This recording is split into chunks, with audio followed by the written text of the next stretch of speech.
Sir ସତ କଥା କହିଲେ ମୋର ଧଳା ଛେଉ ରୋଗଟା ଭଲ ହବ ନା ମୁଁ ଔଷଧ ଖାଇ ଖାଇ ପୁରା ଥକି ଗଲିଣି ଆଉ ମୋର ମେଡିସିନ ଉପରେ ଭରସା ପାଉନି ମୋର କମିବ ତ? କଥାଟା ହଉଛି ଯେ ଆପଣ ଯୋଉ କ୍ୱେଶ୍ଚନଟା ଏବେ କରୁଛନ୍ତି ମତେ ସେଇଟା ଆପଣଙ୍କର ଗୋଟେ ହାରାସମେଣ୍ଟର ପରିଚୟ ମାନେ ଆପଣ ବହୁତ ଔଷଧ ଖାଇସାରିଲେଣି ଏଇଆ କଥା ଆଜ୍ଞା ବହୁତ ଔଷଧ ଖାଇସାରିଲେଣି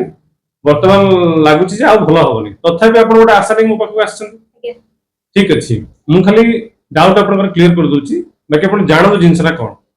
ଏଇ ଯୋଉ ଧଳା ଛଉଟା ଗୋଟେ ସହଜ ରୋଗ ନୁହେଁ ଏଇଟା ହେଲା ପ୍ରଥମ କଥା ଏଟାକୁ ଭଲ କରିବା ମାନେ କଷ୍ଟକର ବ୍ୟାପାର କିନ୍ତୁ ଭାରତରେ ଏମିତି ବହୁତ ସାରା ଡକ୍ଟର ଦଉଛନ୍ତି ମେଡିସିନ ଆମ ପାଖକୁ ରୋଗୀ ଆସିକି ସମସ୍ତଙ୍କର ପ୍ରାୟ ଗୋଟିଏ କ୍ୱେଶ୍ଚନ କାରଣ ମେଡିସିନ ଖାଇ ଖାଇ ସେମାନେ ହାରାଇ ହେଇସାରିଲେଣି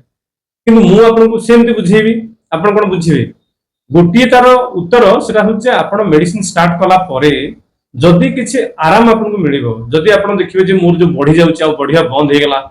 ଯଦି ମୋର ଧୀରେ ଧୀରେ ସେ ସ୍ପଟ ଉପରେ ନର୍ମାଲ ସ୍କିନ୍ କଲର ଆସିବାକୁ ଆରମ୍ଭ କଲା ତାପରେ ଆପଣଙ୍କର ବିଶ୍ୱାସଟା ବଢିବ ଠିକ ଅଛି ଆଜ୍ଞା କିନ୍ତୁ ସେଥିପାଇଁ ତ ଗୋଟେ ସମୟ ଦରକାର ନା ମିନିମମ୍ 4-6 ମାସ ସମୟ ଦରକାର ଗୋଟେ ଷ୍ଟାର୍ଟ ହେବା ପାଇଁ କାମ